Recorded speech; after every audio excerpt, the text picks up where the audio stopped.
The family of an 8-year-old who was allegedly lynched by white teenagers have released images of the 8-year-old. Now, his identity is protected, so we are not going to share his identity, but we are going to show you the photo of the injuries that he sustained as a result of these teenagers putting a noose around his neck and pushing him off a table.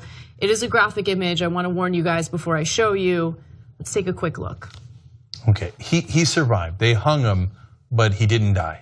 He didn't die, yes. Luckily, he survived, but he had to be airlifted to a hospital to undergo an immediate emergency procedure to ensure that he wouldn't die. Now, according to the victim's grandmother, he was playing with a group of children and teens when they began to taunt him with racist epithets and throw sticks and rocks at him. Now, I want to note that there were no adults present. We have no adult witnesses. We just have the account of this 8-year-old. Someone stood on a picnic table and the group wrapped a rope around a nearby tire swing around the boy's throat, then kicked him off the table. The victim swung back and forth 3 times before he was able to free himself.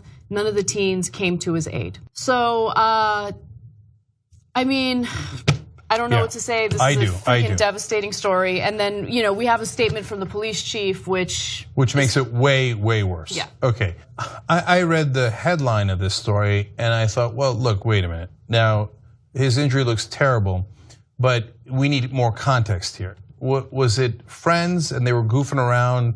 I remember there was a rope near a lake by our house, and who knows, maybe goofing around, you get caught in the wrong way, right?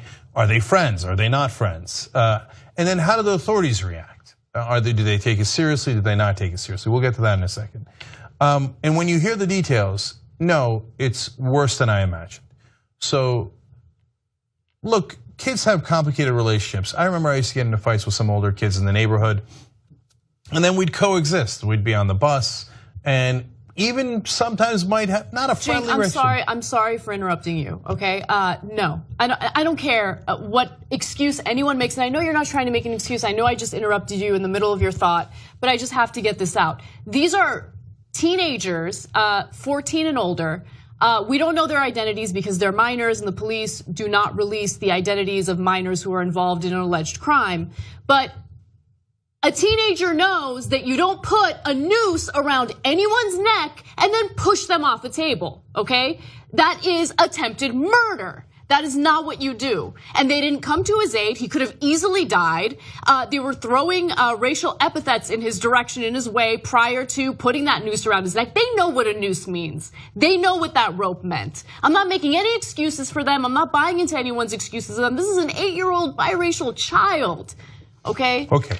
So let me go to the police chief's quote on it, and then I'll finish my thought. Mark Chase, Claremont police chief, said, "These people need to be protected." Not the kid who was hung. He's referring to the kids who hung him. He said, "Mistakes they make as a young child should not have to follow them for the rest of their life." Okay, so now I set all that up in terms of how it could have gone. But it didn't go that way. This case is absolutely clear. Anna's right. So look, we don't need to make it personal, and I hope in order for you to empathize, but I'm going to because it affects me. I have a 7-year-old biracial son. Now he happens to be half Chinese, but the Steve Bannons of the world don't like Chinese people either. Furthermore, it's much worse than that. This is in New Hampshire. I've got a godson who's black, who lives in New Hampshire, who's right around this age. Some 14-year-olds who don't know him hang him from a tree and don't help him. Goddamn right, that's attempted murder. Look, if we don't have justice in this country, it's going to get to a really bad place where vigilante justice begins. We don't have justice in this country. And we don't want that. We don't want that under any circumstance. But you start hanging our kids,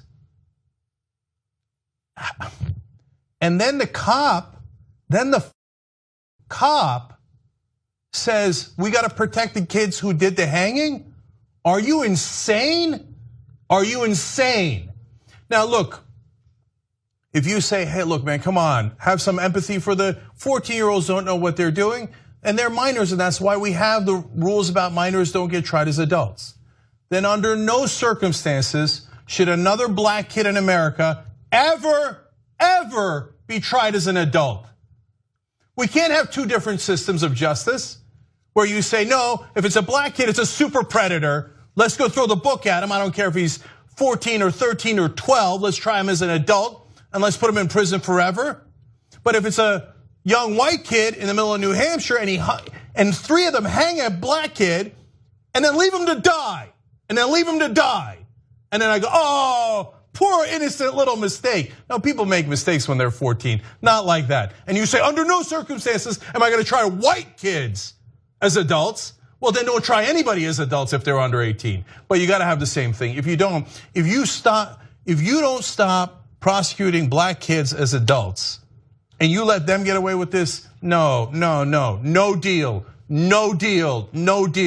Attempted murder, because that's what it was. Try them as adults or never try anyone in the country again as an adult if they're under 18.